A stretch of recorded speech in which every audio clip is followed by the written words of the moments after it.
sambut kebenaran firman Tuhan yang akan mengubah, memberkati, bahkan memulihkan setiap hidup kami. Setiap kita yang siap diberkati oleh kebenaran firman Tuhan, sama-sama katakan amin. Sebelum duduk kita berikan tepuk tangan buat Tuhan. Puji Tuhan, Tuhan memberkati. Saya persilakan Bapak Ibu duduk kembali. Haleluya, haleluya. Sebelum saya membagikan kebenaran firman Tuhan, izinkan saya mengucapkan selamat Paskah buat setiap kita yang hadir pada sore hari ini. Kiranya kebangkitan Tuhan Yesus membawa sukacita yang luar biasa dalam hidup kita. Amin. Puji Tuhan, kirain tadi saya udah telat lama, rupanya telat 5 menit habis dari pelayanan Polda Metro Jaya. Tiba-tiba keluar tol Rawamangun yang nggak pernah hari Minggu macetnya luar biasa, nggak tahu tuh. Kenapa? Tiba-tiba keluar tol Rawamangun, saya ngantar teman saya dulu, Deborah Irawati, ke rumahnya Rawamangun, baru saya kesini. Rupanya saya telat cuma 5 menit. Haleluya. Baik, kita buka kebenaran firman Tuhan di dalam 1 Korintus pasal yang ke-15 ayat yang ke-14 dan ayat yang ke-17. 1 Korintus pasal yang ke-15 ayat yang ke-14 sampai dan ayat yang ke-17. Nanti Bapak Ibu boleh baca di ayat mulai dari ayat yang pertama sampai selesai, ya kan? Saya percaya Bapak Ibu punya waktu yang luar biasa bersama dengan Tuhan. Karena mau apalagi yang kita perbuat kalau enggak membaca firman Tuhan.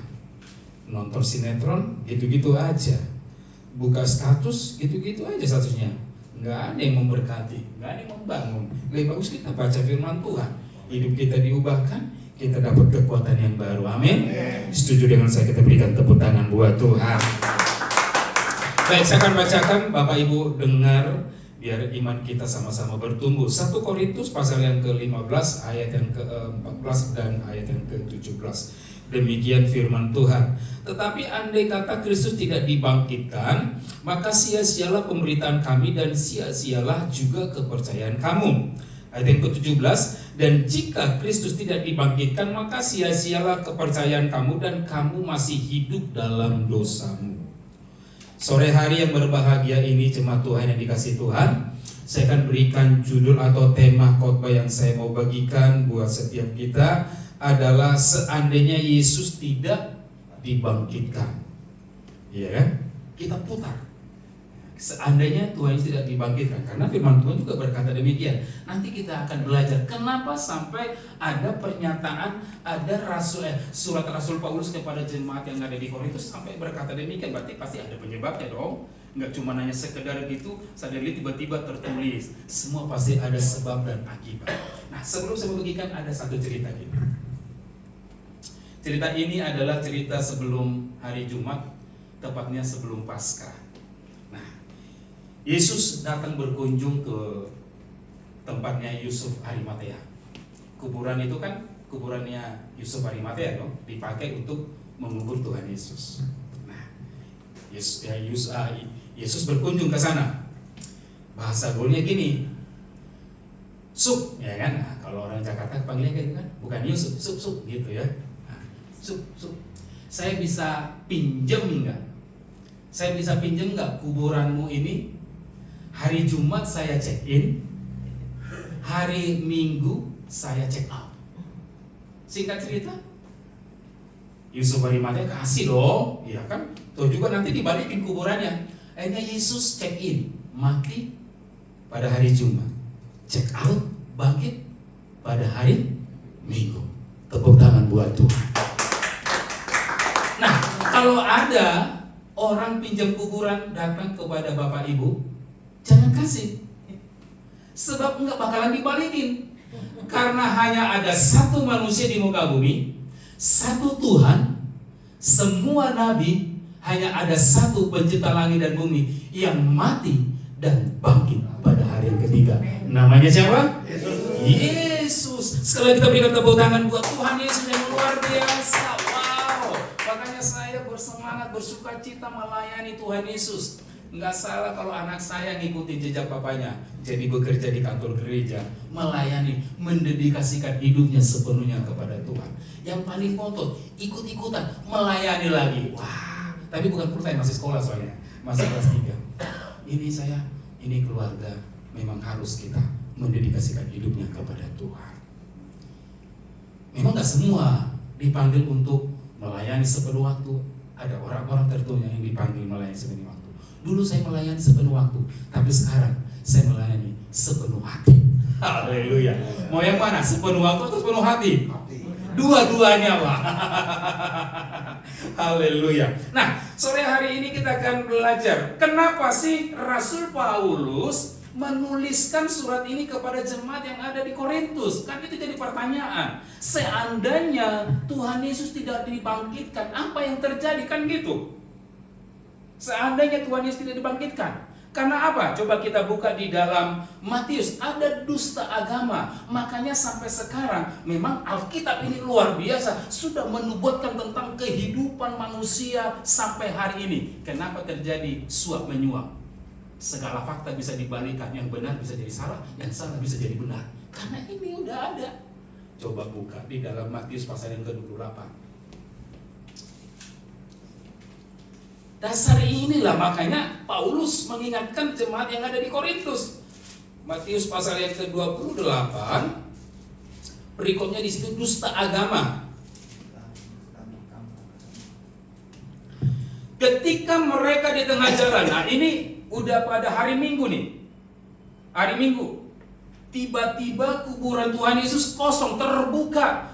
Para prajurit Romawi yang menjaga, mereka terkejut, mereka lihat, wih, kuburannya kosong, kuburannya terbuka, mayat Tuhan Yesus nggak ada. Akhirnya pergilah mereka memberitahukan kepada para imam-imam. Nah, ketika mereka di tengah jalan, datanglah beberapa orang dari penjaga itu ke kota dan memberitahukan segala yang terjadi itu kepada imam-imam kepala. Dan sesudah berunding dengan tua-tua, mereka mengambil keputusan lalu memberikan sejumlah besar uang kepada serdadu-serdadu itu dan berkata, kamu harus mengatakan bahwa murid-muridnya datang malam-malam dan mencurinya ketika kamu sedang tidur. Dan apabila hal ini kedengaran oleh wali negeri, kami akan berbicara dengan dia sehingga kamu tidak beroleh kesulitan apa-apa. Mereka menerima uang itu dan berbuat seperti yang dipesankan kepada mereka, dan cerita itu tersiar dari orang Yahudi sampai sekarang ini. Wow. Makanya suap menyuap itu sudah ada zaman dulu. Disuap supaya apa? Memutarbalikkan fakta. Haleluya. Makanya jangan kita heran ya, kalau sekarang terjadi banyak disuap, ya kan, supaya kasus yang A bisa jadi B, yang B bisa jadi A. Udah, Alkitab sudah membuatkan, sudah menulis, sudah. Itu tergantung kepada kita manusia. Tapi kalau kita lihat sebuah fakta, kalau ada dua atau tiga mewakili sebuah fakta atau alat bukti, sebuah fakta itu bisa valid. Coba kita mulai kaji. Prajurit Romawi pada waktu itu adalah prajurit yang tangguh, yang benar-benar pegang disiplin yang kuat. Kalau mereka jaga malam, jaga yang benar, enggak bakalan ngantuk, enggak bakalan bisa main handphone, lihat status, enggak bakalan bisa. Hukumannya pasti mati. Itu yang pertama. Di situ dikatakan malam-malam bilang aja murid Tuhan Yesus, berarti mereka tidur. Itu dikarang, ya kan? Seorang prajurit Romawi itu terkenal zaman dulu. Yang kedua, itu kuburan ditutup dengan segel, batu yang besar. Satu orang, dua orang gak bakalan bisa menggesernya. Dari dua fakta ini, dari dua alat bukti ini, menandakan bahwa apa yang dikarang tidak mungkin. Makanya sampai hari ini kita percaya, orang yang percaya Yesus bangkit pada hari yang ketiga. Amin. Tapi ada jemaat yang ada di Korintus, maka dikatakan di ayat tadi, sampai sekarang ini tersiarlah berita bahwa seakan-akan Yesus tidak pernah bangkit. Makanya Rasul Paulus menuliskan kepada jemaat yang ada di Korintus. Jemaat di Korintus nggak percaya sampai hari ini. Makanya banyak bangsa Israel, orang Israel sampai hari ini nggak percaya kalau Yesus itu bangkit. Sayang banget ya. Tapi itulah bangsa pilihan. Tuhan tetap mengasihi mereka. Mau mereka degil, mau mereka keras kepala, Tuhan tetap mengasihi mereka. Tuhan tidak pernah mengingkari kasih-Nya.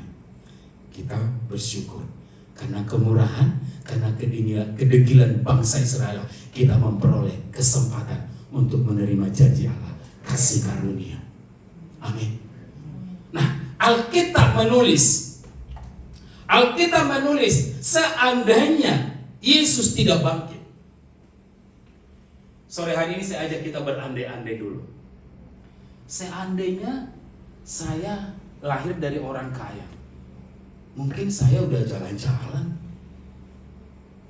Saya mungkin udah ngapain ke gereja? Ngapain dengar firman Tuhan? Udah banyak duit, udah orang kaya. Seandainya saya dulu, bahkan belakangan ini juga sering kalau duduk sendirian gitu, berangan-angan.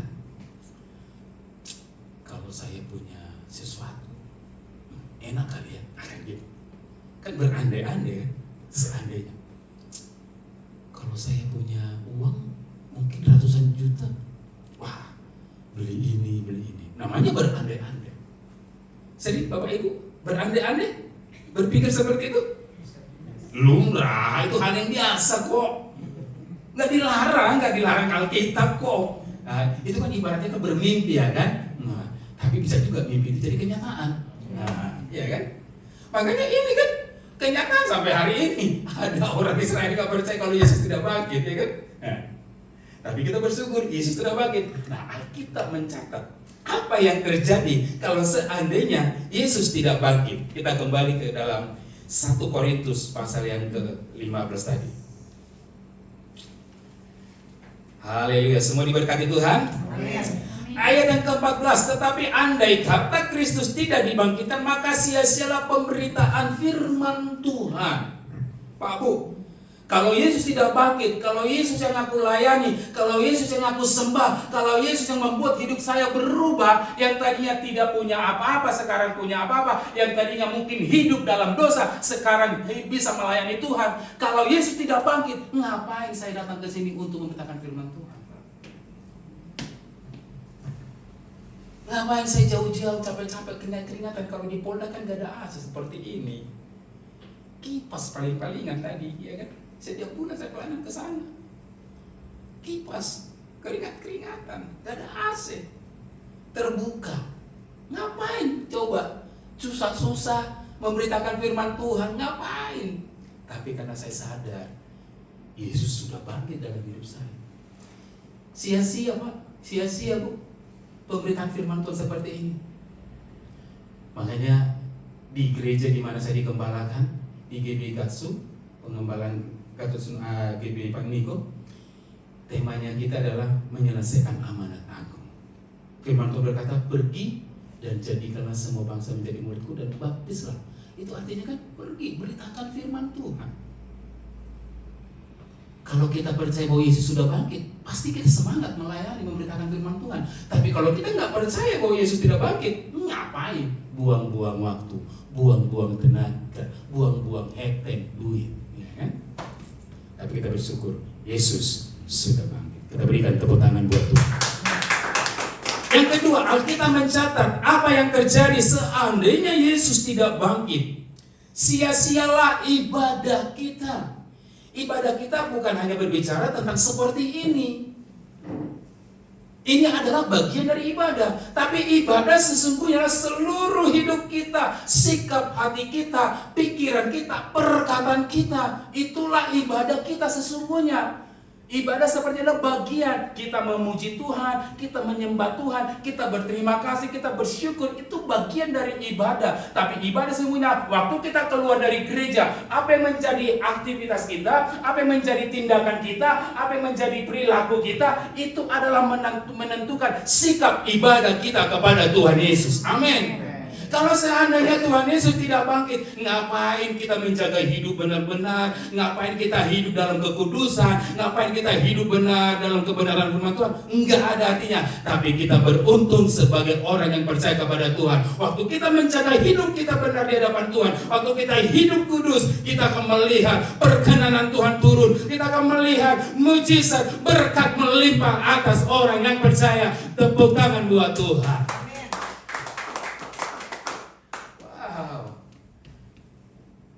Seandainya Tuhan Yesus tidak bangkit, sia-sialah ibadah kita. Tapi puji Tuhan, Yesus sudah bangkit buat setiap kita. Amin, Pak.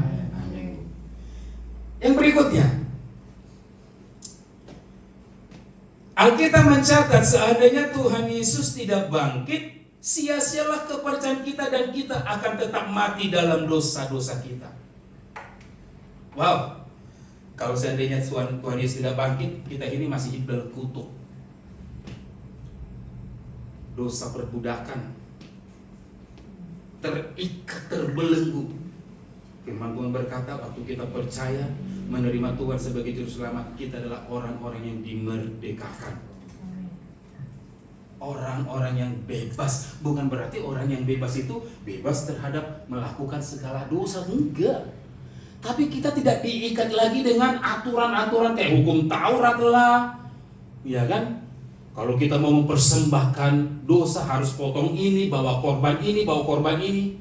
Kita ada di zaman anugerah, kasih karunia, zaman perjanjian baru, zaman Tuhan Yesus. Cukup kita terima Tuhan Yesus, kita percaya, hidup benar, hidup kita sudah diselamatkan. Amin. Tidak perlu lagi darah burung, darah kambing, darah ini. Terbelenggu. Kita bersyukur, kita tidak bawa kutuk lagi. Orang yang dibawa kutuk itu kan hidupnya menderita sekali ya Bu ya. Orang yang dibawa dosa itu, saya dulu ingat sebelum saya bertobat, tahun 99 saya terima Tuhan Yesus waktu saya melangkahkan kaki saya ke daerah Jakarta ini, tepatnya di Bekasi. Saya dulu merantau di Kepulauan Rio di daerah Pekanbaru, tepatnya di Sungai Siak. Saya bekerja di sana kurang lebih 4,5 tahun, kerja di salah satu perusahaan BUMN. Sebenarnya kalau saya dulu tetap kerja di sana, mungkin saya golongannya udah tinggi, Pak. Ya karena umur saya masih muda nih.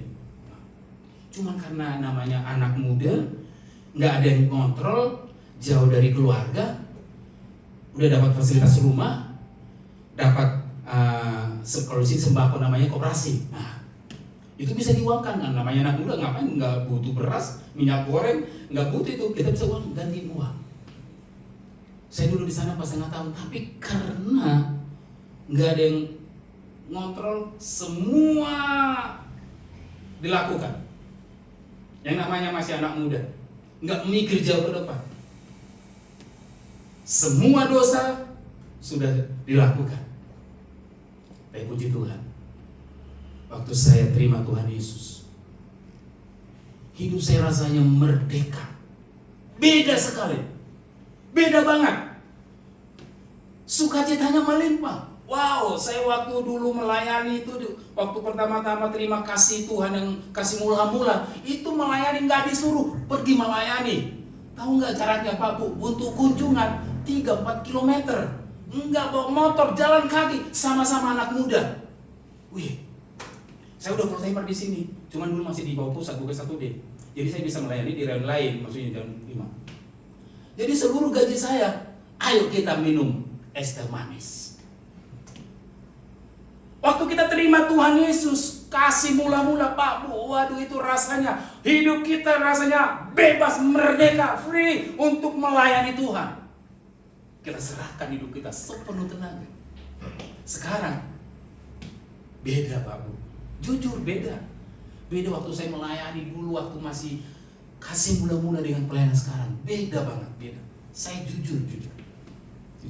Sekarang udah mulai pasang logika, hitung-hitungan.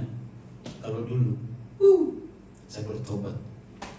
Saya kalau bisa pelayanan seperti dulu. Apa yang saya alami dulu, kayaknya nggak ada merasa kekurangan. Pas mau makan ada, mau minum ada, mau beli pecel lele ada, mau beli pecel ayam ada, gitu. Cukup. Rasanya plong, happy. Beda waktu saya dulu zaman sebelum mengenal Tuhan Yesus, beda banget. Merdeka iya, bebas iya melakukan dosa, tapi rasanya nggak ada sukacita Pak. Cuman sukacitanya sekedar kumpul sama teman, minum, mabuk, main judi, habis dari situ nggak ada. balik lagi. Tapi ini waktu kita terima Tuhan Yesus, kita merdeka, kita dibebaskan dari segala belenggu. Yang percaya tepuk tangan buat Tuhan. Hal yang berikutnya, Alkitab mengatakan seandainya Yesus tidak dibangkitkan, kita adalah orang-orang yang paling malang dari segala manusia. Seringkali kan kita berkata, oh nasib saya sudah begini. Wah, salah. Orang percaya nggak, jangan ngomong gitu. Hidup saya ini kok malang banget ya. Aduh, orang percaya kok ngomong kayak gitu. Sering banget ya kita dengar kayak gitu. Orang yang udah rajin ke gereja masih ngomong kayak gitu, masih mengeluarkan perkataan seperti itu. Aduh, berarti selama ini iman dia kemana gitu loh. Sampai ngomong, saya jujur jarang ngomong kayak gitu, jarang. Semenjak saya kenal Tuhan, ya udah, memang kalau memang berat ya berat udah. Jangan sampai kita bilang, oh nasibku, oh malang banget ya, sial banget ya. Orang yang malang, orang yang sial itu kan apa yang dilakukan kayaknya gagal mani, nggak pernah berhasil. Ya. Bukan berarti kalau ikut Tuhan nggak pernah gagal, tapi bukan begitu caranya. Kegagalan itu kita buat jadi pelajaran. Kita tetap punya pengharapan. Karena kita punya Tuhan Yesus yang bangkit. Jangan kita mengeluarkan perkataan itu, Pak Bu. Kalau ada anak-anak kita yang ngomong seperti itu, aduh malang banget ya, kok kayaknya sial banget hari ini. Jangan ya, ngomong sama anak-anak. Anak-anak saya ajarin. Jangan sempat ngomong yang tidak berarti. Kalau memang kecewa, kesel, boleh kecewa, tapi jangan sampai ngomong yang tidak berguna. Semua juga orang bisa kesel, semua juga orang bisa kecewa, kok bisa. Hamba Tuhan kan bukan malaikat. Hamba Tuhan juga masih nginjak keramik, ya kan? Kecuali kalau udah naik, nggak nginjak keramik lagi, boleh lah, malaikat itu. Nah, kita akan masuk lebih dalam lagi. Karena Yesus bangkit, maka ini yang kita peroleh. Yang pertama, firman Tuhan menjadi dasar hidup kita. Iman timbul dari pendengaran akan firman Tuhan. Hidup kita karena iman. Kita datang beribadah ke sini karena iman. Karena kita tahu lewat ibadah ini hidup kita pasti diperbaharui. Lewat ibadah seperti ini kita bertemu dengan orang lain, saling menguatkan, saling menegur, saling membangun.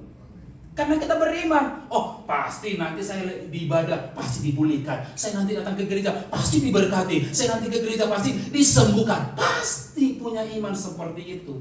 Kalau nggak beriman, kita ngapain datang ke gereja? Dasar iman kita, ibadah kita, firman Tuhan. Karena disinilah terletak semua kehidupan manusia, baik beragama, baik bekerja, baik berusaha, baik berumah tangga, baik berkeluarga, semua ada di dalam Alkitab. Dasar iman kita ada di sini. Oleh sebab itu, kita bangga seharusnya punya Tuhan satu-satunya. Agama lain Tuhannya mati dan tidak pernah bangkit lagi. Kita berikan tepuk tangan buat Tuhan.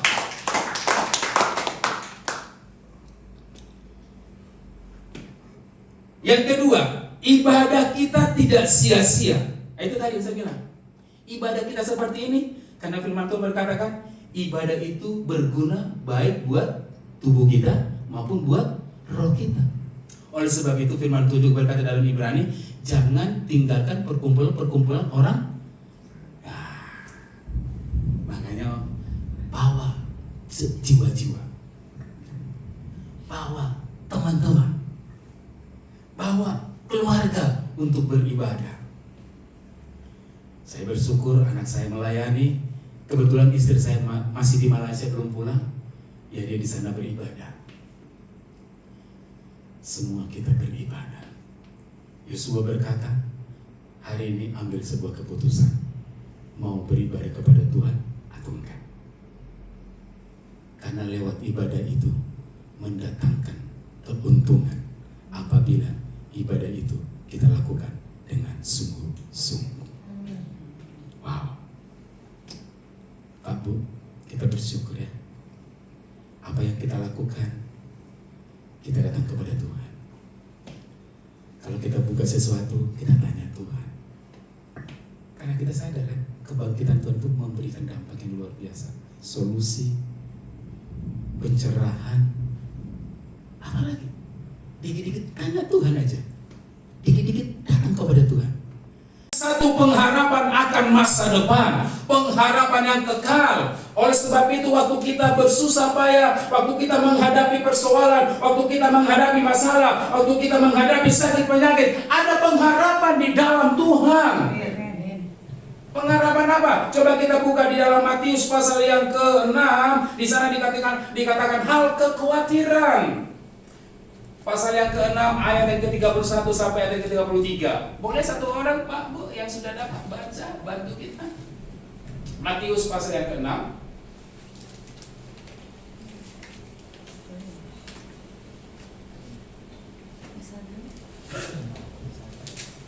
Udah dapat semua? Sebab itu janganlah kamu khawatir dan berkata, apakah yang akan kami makan, apakah yang akan kami minum, apakah yang akan kami pakai. Sampai ayat ke-33. Semua itu dicari bangsa-bangsa yang tidak mengenal Allah, akan tetapi Bapamu yang di sorga tahu bahwa kamu memerlukan semuanya itu. Tetapi carilah dahulu kerajaan Allah dan kebenarannya, maka semuanya itu akan ditambahkan kepadamu. Amin. Ayat sebelumnya menceritakan gini, janganlah kamu khawatir akan apa yang kita pakai, akan apa yang kita makan dan minum. Semua itu dicari orang-orang yang tidak mengenal Tuhan pun mencari hal seperti itu. Tapi pesan Tuhan di ayat berikutnya ini yang luar biasa. Sekalipun kita masih ada dalam persoalan, masalah, sakit, penyakit, mungkin keadaan tidak baik-baik sampai saat ini, Tuhan ngomong gini, carilah dahulu. Berarti yang pertama-tama, carilah dahulu. Itu segalanya udah. Cari firman Tuhan, itu segalanya udah. Tanya Tuhan, itu segalanya udah. Ada pengharapan di sana, cari Tuhan, ngomong sama Tuhan, tanya Tuhan. Udah. Makanya kita carilah dahulu. Kata dahulu ini yang membuat itu yang pertama-tama. Baru semuanya itu Tuhan akan dapat tambahkan. Seringkali kan kita ngejar berkatnya dulu, bukan mencari dulu yang utama. Itu yang salah. Saya juga sering salah kaprah, jujur. Tapi kita mau belajar, kalau kita mengutamakan yang paling utama, Dia segala-galanya. Kaulah segalanya di dalam hidupku, kerajaanmu, kebenaranmu, itu bagianku. Kaulah yang ku pandang selama hidupku, mengasihimu, memuliakanmu, Bapa dan Rajaku. Dia segalanya dalam hidup kita. Waktu kita putus pengharapan, ada pengharapan di dalam Tuhan. Karena Yesus adalah segalanya dalam hidup kita.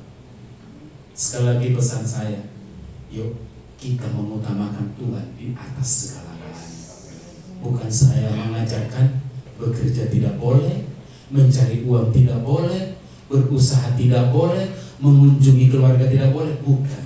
Tapi utamakan Tuhan di atas segalanya. Contoh kecilnya gini, kita tahu hari ini hari Minggu. Biasanya kalau hari Minggu itu banyak acara, yang arisan orang Batak, yang mungkin orang China kumpul sama keluarga besar, makan-makan, keluar makan, sering. Wah, banyak alasan. Terus kita, aduh minggu depan deh ya, ke gereja kan masih ada hari Minggu. Pas kebetulan jam ibadah jam 4 di sini, kebetulan jam acaranya jam 4 lagi. Saya mau bilang, gereja bukan cuma di sini. Kalau memang ada niat, mengutamakan Tuhan dari segala-galanya, cari gereja yang lain. Sama kok, mereka juga nyembah Tuhan. Kecuali kalau nyembah setan, jangan. Itu gampang kok lihat orang kalau dia mengutamakan Tuhan kok. Gampang. Terkadang kita diuji seperti itu, hal yang kecil. Gak terlalu muluk-muluk enggak. Tiba-tiba adalah acara gini, wah enak nih makan-makan, apalagi gratis lagi dibayarin. Waduh, siapa yang gak mau tergoda ya kan?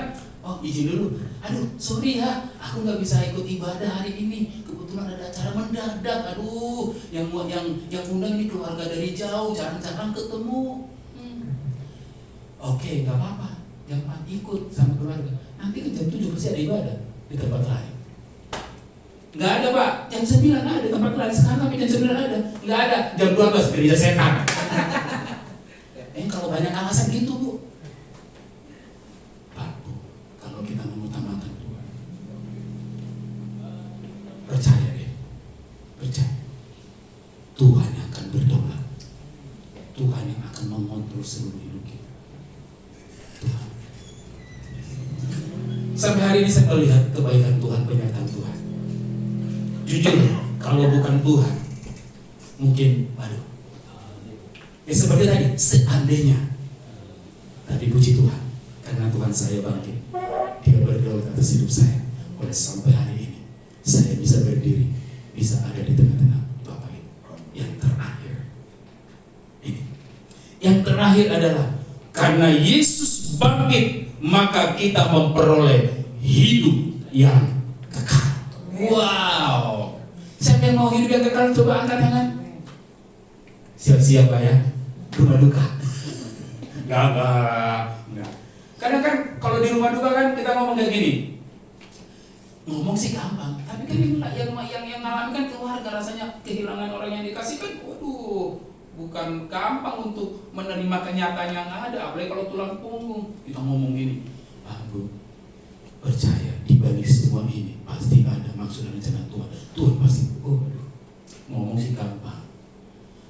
Kematian itu adalah awal untuk kita masuk dalam kehidupan kita. Betul, tapi yang mengalami nih, cuma satu hal, sekalipun memang berat, ya, kalau kita mau hidup kekal bersama dengan Tuhan, yuk, selagi masih ada waktu, kita isi hidup ini dengan sungguh-sungguh untuk melayani Tuhan. Hidup benar, hidup berkenan, hidup di dalam kekudusan. Ada lagunya kan? Hidup ini adalah kesempatan, hidup ini untuk melayani Tuhan. Jangan sia-siakan waktu yang Tuhan beri. Hidup ini harus jadi berkat. Gampang Pak. Selagi masih ada waktu, selagi masih ada kekuatan, yuk jadikan hidup kita menjadi berkat buat banyak orang lain. Mungkin kita tidak bisa menjadi berkat buat banyak orang, paling utama di dalam keluarga kita, buat istri, buat anak, buat mertua, buat orang tua. Paling tidak kita sudah jadi teladan, jadi berkat buat mereka. Sekali lagi, selamat Paskah, Tuhan memberkati. Mari sama-sama kita bangkit berdiri.